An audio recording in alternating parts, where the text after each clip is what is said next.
There's just so much you can do. Yeah. And Did you actually take it out of the package? Yes, I did. Oh, congratulations. Yeah, no, that's step one of my two-step plan. Yeah.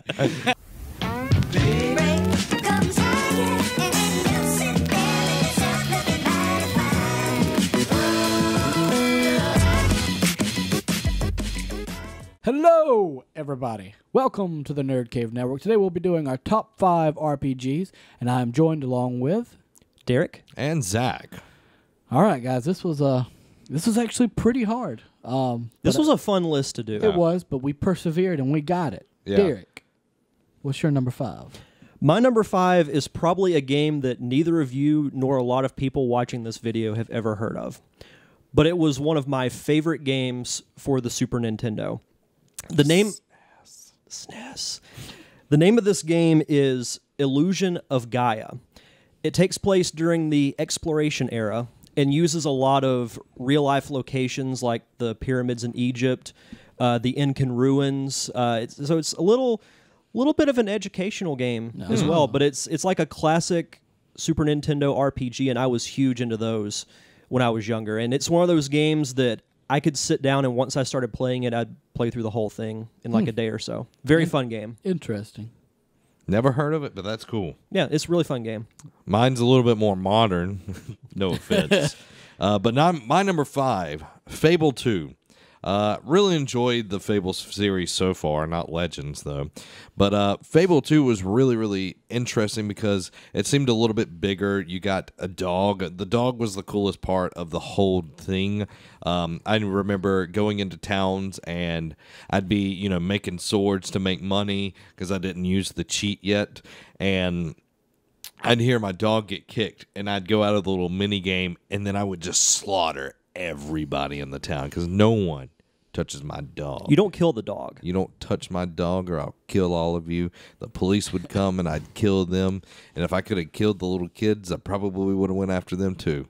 So yeah, Fable 2. This got really out of hand fast. This got dark real quick. Yeah, but it was really cool, and just the story was interesting to see. It tied into the first game as well, and just had a lot of really cool things in there. And the ending, it was just really, really fun. What's yours? My number 5 is Dark Souls. Really? Yeah, because it's not a game that I played a lot, but I played it enough to know that I love challenges. And this game is the king of all challenges. Because it's so difficult. Like, it's going to be a hard game when you can die 4 or 5 times in the tutorial. That's the game that I turn off because I don't do that type of stuff. But when it comes to games, I'm a masochist. The game is beautiful. Dark Souls 2 looks amazing. But it's just that right amount of difficult that I like. Because like I said, I'm a masochist. So what can I say? I can tell. Yeah, he hangs around us enough. That's true. So keeping with the SNES theme. SNES. God. Secret of Mana, another one of my favorite RPGs. Again, one of those games that I can just sit down and I can play from start to finish very easily. Can you eat from the mana? Unfortunately, no. But you use it. You can use it as magic. No, okay. Which is pretty cool. You get like ice spells, fire spells, various types of spells. But all them spells. It was really cool because it was for the Super Nintendo, but you had 3 characters that were on the map at the same time. So if you wanted to do 3 players, you had to get a special adapter to plug into the Super Nintendo. Okay. So it was a little revolutionary because it was more than 2 players. But again, it was a really good story. You're saving the world. I mean, it's kind of generic, but as you go through the game, the story gets a lot more interesting. But it's a really fun game. Well, generic fits you perfectly It fine, does. friend. So I like it. My number 4. This game I originally bought. I know Trevor had talked really highly of it, and I was like, okay, I'll try this out. I bought it. I played it one night. I brought it back to GameStop and traded it in. And I didn't play it for a very long time until my friend Derek Daniel gave me a copy of it because I wanted to get back into it because Trevor, again, was talking highly of it, and I was like, okay, well, I'll try this. And my number 4 is Dragon Age Origins. It looks like crap on the console. It does. It's horrible looking on the console, but it's such a good game. Like the story is so amazing in it. Like going off that, Inquisition. Inquisition's a game that I can go back and play and be perfectly fine with it. Yeah, and with all the expansions that came along with Origins, it was just so much fun. And that story, having the Grey Wardens and this Blight and just all these things mixing together, it was kind of like this epic thing that I really felt a part of. And it was just fun to see all of these different like the dwarves and the elves and the humans, seeing all these people mixed together to, overthrow this evil in the land.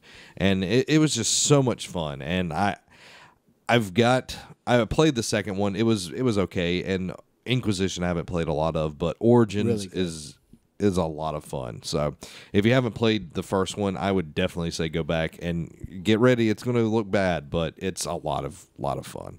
That's really what matters. Yeah, it is. Graphics aren't everything. No. My number 4 is Skyrim. I've never heard of it. Skyrim. Never heard of it. I'm sure. It's just such an immense game. Like, there's so much you can do. You get so lost doing just side quests and just exploring in general. I always liked being the magic wielder, so I always had a crap ton of spells that I would cast, and being able to use the Force. Not the Force. Technically the Force, because you had the Fusro Da, which pushed. Can't remember what they're called. Dovahkiin powers. The Dovahkiin powers. Being able to use those now. The Thooms. That's what they were called. Yeah. Being able to use those were just a new part of this game that made it even more cool. Was it a whole new world? It was a whole new world. Shining, shimmering. Magic place I never knew. Anyway. Such a good song. No, I'm kidding. It's not keeping the SNES theme. My number 3 is Skyrim. Okay. Never heard of it. It's some indie game that came out. Okay. But anyway, such an immense open world game. Like, I remember watching Robbie, Willis, and so many others play Oblivion, and I'm like, I've got to get the next Elder Scrolls game. Mm-hmm. Of course, Skyrim came out, and there's just so much you can do. Yeah. And did you actually take it out of the package? Yes, I did. Oh, congratulations. Yeah, no, that's step 1 of my 2-step plan. Yeah. The coolest thing to me was the first time you fight a dragon. Oh, yeah. Just that feeling of when you see it and you're just like, oh crap. my God. But it's such a fun game. And for a lot of the reasons that Robbie said, and I was a magic wielder as well. So Cool way to go. yeah. My number 3 is Jade Empire. This was a game that was on the Xbox One and PC, I'm pretty sure. Jade Empire, I really wish BioWare would bring back Jade Empire. I know that they continually, that's a possibility for them to do and everything. But Jade Empire was so cool, having that Asian flavor into the game, having all of those ornate textures. The setting was just really, really cool, and the story going throughout it, where your master trains you to be this, awesome martial artist and everything, and you're fighting against this evil emperor, and then you get to the end, and I'm going to spoil it because this thing is freaking old. Yeah. You get there, and your master is the there. Bad guy. He's the bad guy. And what you find out is the style that he trains you in, he purposely put a flaw in your technique to exploit it if you ever came after him. And I thought that was so cool. And just, Genius. And just all the relationships with your party members, you could have relationships, like actual relationships. It's a BioWare game if you don't know that yet. Wow. But it was just so different. That was really the first time that I played something like that. Of course, I played KOTOR before that, but it was only like bits and pieces. But Jade Empire, I sat down and played through, and it wasn't like KOTOR, where it was turn-based, you'd set, okay, I'm going to do a strike, and then I'll do lightning. Yeah. It was actually real time where you're pressing buttons and you're punching and you're hitting. You can change it to a freaking golem. Exactly. That was the cool part. And couldn't you change your fighting style? Yeah, you could. Yeah, because I thought I remember something like Drunken Monkey or something. Yeah, like you that. had all these different fighting styles, and it was just so cool. It's something I definitely want to go back and play. I remember seeing it at your storage place. Yeah. It was like $2, and I was like, we need to get this, and we opened it up, and the first disc was missing, and we were like, no. Yeah, but if you haven't ever watched it, definitely look it up on YouTube. It's something really interesting. It's an original Xbox game. Yeah, OG. So it's going to look dated, but it was so cool. Just think about if they put a whole new skin on it and They remastered it. Oh my my God, that God. would be so awesome. All right, my number 3 is Fallout.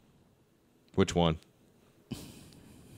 Fallout. We'll say Fallout 3. I love Fallout 3. That's because that's the one that I really picked up and really got into a lot, and it opened up my world to Fallout. That this post-apocalyptic place where you have super mutants. Like there were a lot of behemoths just walking around. Mm-hmm. In this new one, you don't see nearly as many. Yeah. But in this one, it was like just about everywhere you turn, there could have been a behemoth.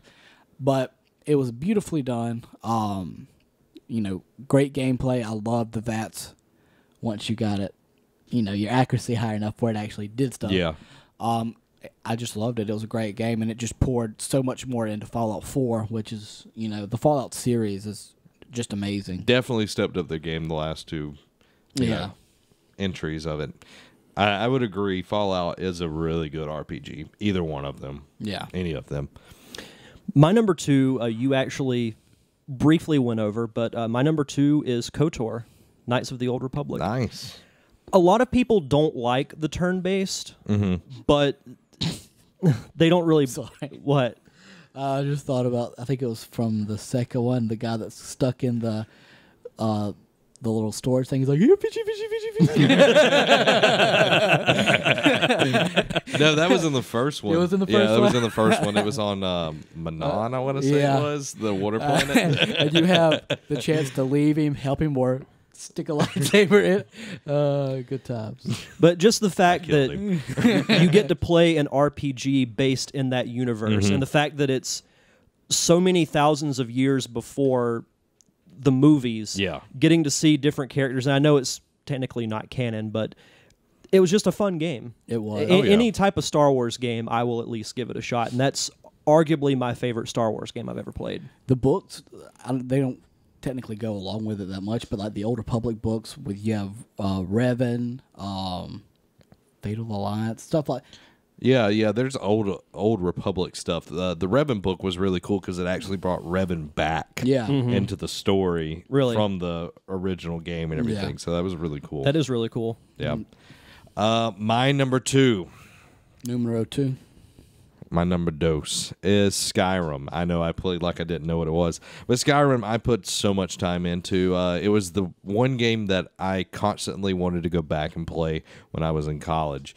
It was just so much fun. Like Derek said, fighting a dragon for the first time was so cool. And then when you're like 200 hours in, another dragon, you're like, and you kill it like automatically. All you have to do is just blow on him, and he falls over. Exactly. So, getting to be where you're completely OP, where you're a vampire and you're a werewolf, which actually, if you become a vampire, you get rid of your werewolf thing. Yeah. I don't want people like, you're wrong. But it was just so cool. And being able, I was a mage knight type deal. I was very big into summoning. So I would summon a Dremor Lord with me, and then we would fight and kill everybody. And I loved sneaking. I had the Nightingale bow and just how the Nightingale, and then when you got the Elven bow, the sun bow thing. Oh my God, that was so cool.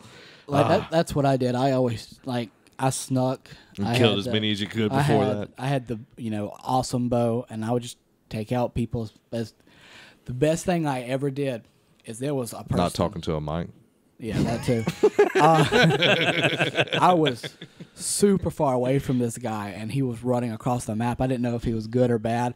I got my bow, I picked it up, and I moved it in front of him, and I launched it. And as soon as I launched it, it did that thing. Slow-mo. I was like, you've got to be kidding me. I was like, yes, and I watched it travel across the map and nail him in the head. I was like, it's the best thing I've ever done. One thing that was just really, really interesting to me is the whole crafting system in the game. It was just so immersive, and that made it really interesting. And also exploiting a blind man to get your stealth up to 100 was a pretty good day for me. Yeah. Getting a rubber band, wrapping it around your controller, and just leaving it there and doing whatever you needed to do while your person snuck behind a blind man. And wow. Hey, you got to do what you got to do in that game. Even the DLC that came out with it, I know, I think it was Hearthstone. Is that the one? That's the one that you can build stuff. Your house. Like, I really enjoyed it. Willis got me into that. Like, me and him worked and built our houses and stuff like that. Who's that? An extortionist. We got to build our house, and you got to build your own, like, trophy room and all that stuff. And to know that, you can go and buy a house in the game, but to build it from the ground up with how you wanted it. Yeah. See, I never did the Hearthstone. I did all the other DLC. I just don't have time to build stuff. Same thing with Fallout 4. I'm just like, I don't have time to waste building stuff. I've got to play through this game right now. See, I love building. I'm Bob the Builder. You can do that. Yeah, see what you did there. Yeah. Yeah. All right. What's your number one? Are we there? No, it's number... No, number 2. Sorry. Yeah. Mass Effect. I was like, I don't think we're there. But Mass Effect comes in at number 2 for me. It was so hard because these two games are both, like, my 1 and 2 they're neck and neck. The Mass Effect had such a great story. I probably should have put that number 1 because there's more of those games. But Mass Effect 1, 2, and 3 were all just great. I'm going to go with number 1, the first one. Yeah. Because it was the first time getting into that universe. Commander Shepard or Archangel Shepard, as I like to call him. I was waiting for the sigh. But being able to go and make the choices of, being good and bad, that's something that I've always liked. I've always leaned more on the Paragon side. Because, it's how me and Zach play. We're polar opposites. Yeah. I play for the dark side for the achievement sometimes. No, you don't. You play a little bit, and then you stop because you're pansy. But look, I don't know being bad. I'm like, bathe in it. Let the hate flow through you. But, just being able to play and make all those decisions, and the second one, there's an achievement for making it through without anybody dying. Yeah, through the suicide mission. And it's so hard because you got to pick the exact right thing to do. And it doesn't let you know who they are. So it's really cool, and I mean, it's a great game. BioWare's done some amazing stuff with their games. Oh yeah, definitely. So what is it? What is it? I'm curious. Well, it's not Mass Effect, unfortunately. I did hear that quite a few times during my brief trip into that universe. The death. Does it have anything to do with breaking pots? No, actually. Oh. My number 1 is Earthbound. I knew it. One of my favorite Super Nintendo games, and obviously my favorite RPG. It's the game that introduced Ness to the world. Most people know him from Smash Brothers, but very wacky RPG, but very fun. Again, turn-based. Not a lot of people like turn-based. I actually like them. I don't have any issue with them. I grew up playing turn-based RPG, so I'm used to it. Back in his day. Back in my day. Then you had the throw-up monster or whatever that was. Master Belch. Yeah. Yeah. And then he gets reincarnated as Master Barf. Oh, nice. And he's just a giant pile of throw-up. Yep. But it's a very, very fun game. Yeah, very fun game. Yeah, I've actually watched you play it. It was like some of our very first attempts at doing Let's Plays. Mm-hmm. So that will probably make an appearance at some point on Throwback Thursday. Nice. I think it will. Well, I won't say probably, it will. That will be enjoyable, I am sure. My number 1. And I'll preface this as KOTOR did not make my list, and my whole list is games that I've actually beaten. Okay, all the way through, because I didn't feel like putting a game on there that I hadn't beat. You never beat none of I it? never beat either one of the KOTOR games. Really? That's That's very surprising. Very to me. surprising, and I'm just admitting it right here. I've beat them like 3 or 4 times. Yeah, I would play, like, I played to a certain point of the original. I know the story and everything. The second one, I played all the way up to that crazy woman with the flying lightsabers, and I couldn't beat her. Like, I couldn't beat her for some reason.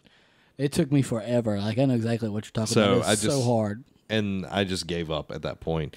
But my number one is Mass Effect. I really, really enjoy this universe. It was the first... Actually, it was my second game on the Xbox 360. My first game was, unfortunately, Stronghold. Horrible game. I remember you telling me about that. Horrible game. But my second game was Mass Effect. I liked it. And this was my first trip into the Xbox 360 and this just awesome universe with all these different aliens. I've always been a sci-fi person. I'm more sci-fi than fantasy, and just seeing this huge vast universe with all of these interesting stories. The main story was just so gripping, and with Saren as this evil entity, and then you find out that it's actually he's being controlled by a Reaper, which is this huge sentient being, that's a machine, but it's a spaceship at the same time. It was just so cool, and being Commander Shepard and getting a Spectre. Yeah, becoming a Spectre. The weapons were so much cooler in the first game, I think, because you got to, you got all the Spectre weapons, which are just beasts. Yeah. And then you had all of these interesting companions from Rex and Ashley and Liara. Sony. And then you had Garrus, which was really, really interesting. It was just such a cool universe to get to spend that much time in and playing it over and over. And you had the biotic powers. It was just so cool. And if you haven't played any of these, guys, what are you doing with your life? You need to play it. You know what I liked about Garrus?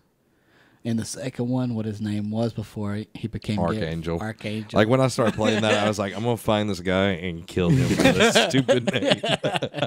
Almost made me do a spit take. So what's yours? My number one is Knights of the Old Republic, the original one, because that's a game Good choice. I loved it. I played through it multiple times because it was that first real time that you go into the galaxy that's far, far away, and you're able to play as this person. Terrace. Yeah, sure. No, I'm saying Terrace. That was the worst part of that game. Oh, yeah. Well, you're playing, and then all of a sudden you get hit with this revelation. Holy crap! I'm a Sith Lord type thing. Like you're Revan. You're that bad guy. Spoiler alert. It's old enough. I know. The grace period's well over with, and learning, and then you're slowly going back into the Force, and you're having to learn. You're this Padawan, and you're having all these visions as well, and everything. And, Bastila, you get to see her, and that first time you rescue her, and she's fighting alongside you with those orange tinted double bladed lightsaber. Oh, they were yellow. It's orange yellow tint. I think it's yellow. Yellow. Yeah. It's been a while. But. It's such a great game, and, they had the racing that you had to do. Oh, God, the racing was awesome. I loved it. It was just such a great game. The second one I loved, not nearly as much as the first one, but I still loved the second one, even with floating lightsaber woman. Yeah, even with that. But it was cool to be in that universe and seeing all these different aliens, doing the gladiator pits on Terrace was really cool with the hut, getting to see a hut for the first time in a video game. Yeah. Oh, that was just really, really awesome. And, ice water in her veins. and, in like the whole trial when you come to Manon, the water planet and everything, that was so cool when you first leave Terrace and you pick your first world. And I picked Manon, and coming in and seeing this whole world covered in water, you're just like, this is awesome. It was mind-blowing whenever you first saw it, because you had it's not Tatooine, you had Dantooine, you had all these different planets that looked... You got to go to Tatooine as well. Oh, yeah, that's right. That's where you pick up HK. Yeah, that's where you get him. Korriban. Cool. Oh, my God. That was so cool. Yeah. When the Sith Academy was actually established there and everything. And it's an awesome game. I haven't played all the way through it, but it was so fun. Was it confirmed, or was it still in the rumor stage about it getting remade? I don't think it's going to get to. They're still focusing on SWTOR. Yeah. So, but you need to play it if you haven't. That Mass Effect, great games. Are there any honorable mentions in this one? One of you guys go ahead first. Mine was definitely Jade Empire, because that's a game that me and Hunter played the crap out of. Yeah. That Fable was another one. I mean, there's just so many. Yeah, there's a lot of games that have RPG elements at this point in time. I would put Mass Effect 2 and 3. I was, of course, one of my lists, I was talking about Mass Effect 1. Of course, KOTORs would be on there, even though I haven't finished them. Fable 3 was really good as well. I really liked that. I liked being able to control the kingdom and like picking different things. I thought that was really interesting. I would almost say that Last of Us was an RPG in a way, because you got to pick different elements of like what you wanted to improve. That was just an amazing game. It's not all the way RPG though, but it's just RPGs are where good storytelling happens, in my opinion. So. Yeah, I would agree with that. I didn't put any Zelda games on my list because I did a separate Zelda list, and I wanted to have a little bit more variety. What little I've played of it, I do like Mass Effect, but I haven't played it enough to justify putting it in my top 5. And there are so many, Super Nintendo RPGs that I didn't name that are really good as well. Yeah. So yeah, well, I guess that's it, guys. Yeah.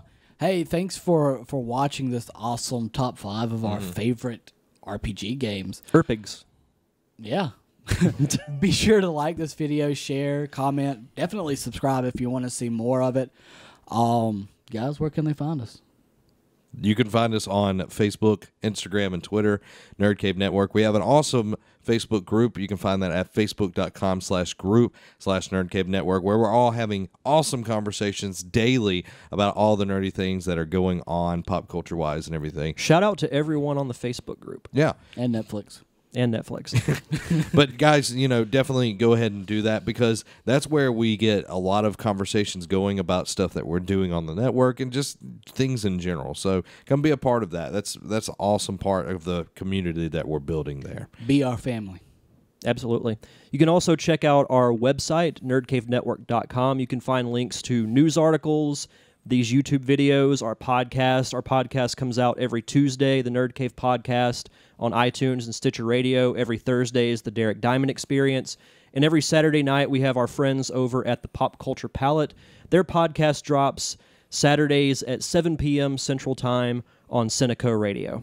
All right. Well, guys, thanks for watching. This has been Robbie, Derek, and Zach. Have a week.